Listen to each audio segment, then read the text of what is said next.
Bismillahirrahmanirrahim. Assalamualaikum warahmatullahi wabarakatuh. Pada video ini saya akan membahas tentang pengaruh pH terhadap kelarutan.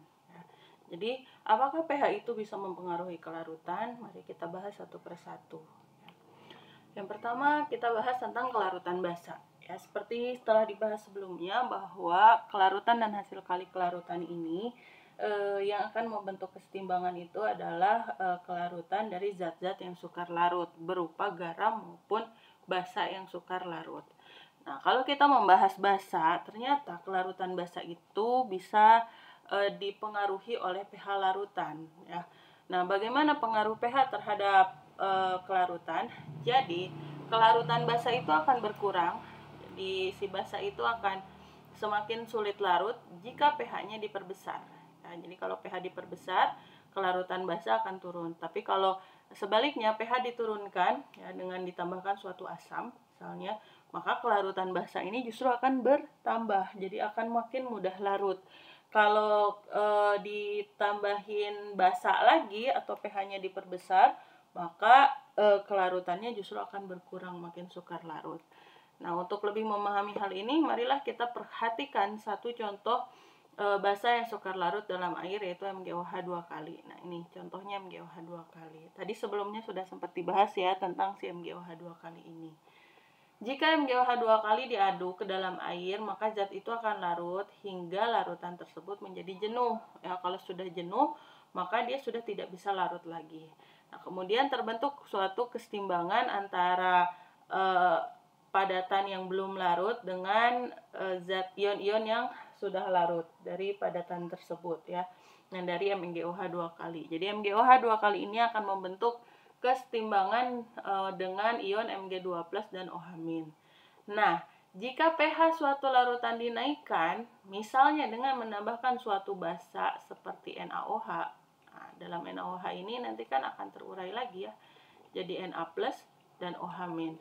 Nah, apa yang akan terjadi kalau ditambahkan basa ke sini ya, maka kelarutan itu akan berkurang karena adanya ion senama berupa OH-.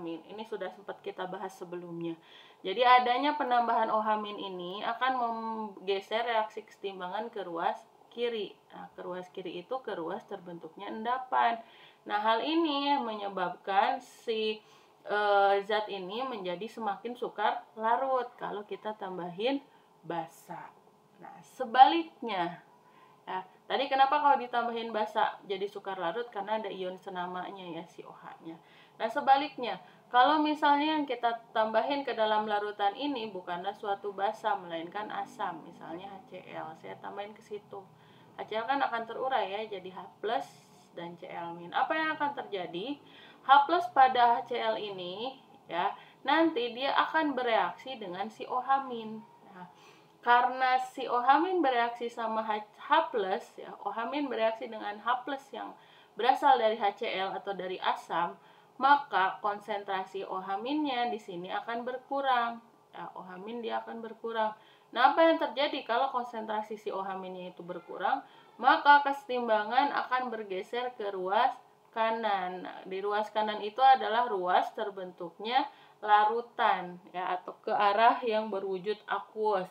Hal ini akan menyebabkan ya si zat ini kelarutannya menjadi bertambah. Kenapa? Karena mau nggak mau yang di ruas kanan ini nih yang tadinya solid harus bergeser ke ruas kanan ya, menjadi berwujud aqueous, atau yang endapan yang ada di ruas kiri itu akan semakin melarut ya, karena dia harus menyeimbangkan jumlahnya ya, yang tadinya padatan MgOH 2 kali OH-nya jadi berkurang. Nah, OH-nya berkurang, maka reaksi kesetimbangan ini akan bergeser ke arahnya. Jadi kalau konsentrasi OH-nya berkurang, OH-nya ada di ruas kiri, maka si reaksi kesetimbangan ini akan bergeser ke arah yang ada OH-nya. Nah, OH- ada di ruas kanan. Nah, yang di ruas kanan ini wujudnya aqueous, maka hal ini menyebabkan reaksi kesetimbangan pada senyawa atau larutan jenuh ini akan akan cenderung si padatannya itu semakin larut. Jadi kelarutannya itu nanti akan bertambah ya, kalau kita tambahin asam atau pH-nya diturunkan. Nah, ini adalah pengaruh pH terhadap kelarutan basa. Jadi, kalau suatu basa ditambahkan dinaikin pH-nya dengan cara menambahkan basa, maka reaksi keseimbangannya justru akan bergeser ke kiri, yang menyebabkan nilai kelarutannya akan semakin turun ya, atau semakin sukar larut. Sebaliknya, kalau pH-nya diturunin dengan menambahkan basa, maka OH- di sini akan bereaksi dengan H+, sehingga jumlah OH- berkurang. Kalau jumlah OH- jadi berkurang, maka reaksi keseimbangan akan bergeser ke ruas kanan ya. Nah, karena di ruas kanan itu adalah terbentuknya larutan, maka kelarutan dari zat ini kalau pH-nya diturunkan, dia akan menjadi bertambah. Nah, bagaimana dengan garam? Tadi kan kita udah bahas ya bahwa zat-zat yang sukar larut itu bisa berupa basa, bisa juga berupa garam yang sukar larut. Nah, bagaimana dengan garam? Apakah garam juga kelarutannya itu bergantung pada pH larutan? Khususnya garam-garam yang anionnya itu bersifat basa, seperti BaCO3 dan ZNS. Nah, jadi untuk garam-garam yang anionnya itu bersifat basa, jadi garam yang anionnya bersifat basa itu garam yang anionnya itu berasal dari asam lemah. Ya. Jadi kalau dia anionnya itu berasal dari asam lemah, berarti konjugatnya atau si anionnya ini akan bersifat basa kuat ya. Anion itu kan pasti basa ya, karena dia negatif. Kalau kata Louis, yang negatif itu berarti bersifat basa. Oke, contoh BaCO3 dan ZNS ya.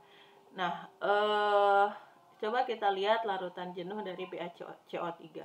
BaCO3 kalau diuraikan itu akan menghasilkan ion Ba2+ dan CO3 2-. CO3 2- ini merupakan suatu basa konjugat. Nah, basa konjugat dari apa? Dari H2CO3. H2CO3 itu sifatnya lemah karena asam-asam yang kuat itu kan cuma ada 7 ya, HCl, HBr, HI, H2SO4, HNO3, HClO4, HClO3 ya. Oke. Nah, asam-asam yang kuat itu H2CO3 itu enggak termasuk ke golongan asam yang kuat.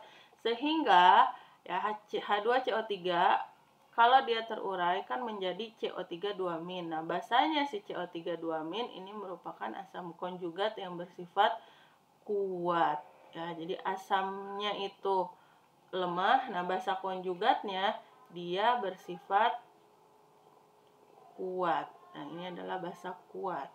Nah, apa yang terjadi kalau si ion ini nanti bertemu dengan suatu larutan yang bersifat asam?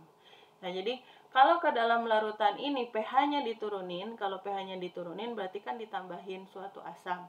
Nah, kalau saya tambahkan H+ pada larutan ini, maka si H+-nya itu akan bereaksi dengan CO3 2-. Kenapa H+-nya bisa bereaksi? Karena CO3 2- ini basa yang kuat.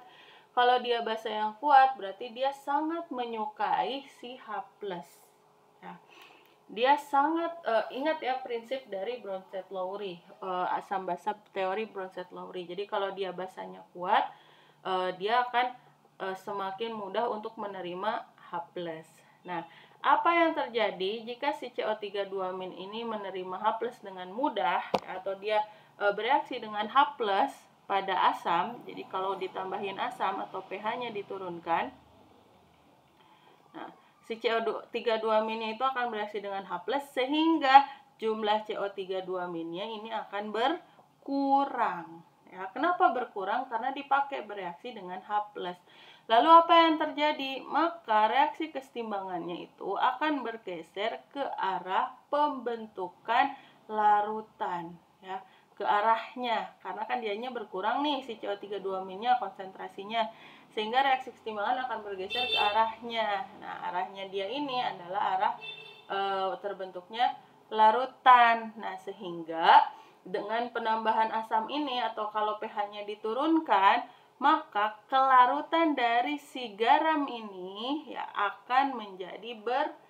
bertambah atau akan semakin mudah larut ya. Kenapa? Karena si anionnya itu bereaksi dengan H+ dari asam ya. Membentuk apa? Membentuk H2CO3 atau HCO3- ya, seperti pada reaksi ini. Oke. Nah, karena tadi ion ininya jadi berkurang, maka reaksi ekstrimalnya akan bergeser ke ruas kanan. Ya, seperti itu. Oke.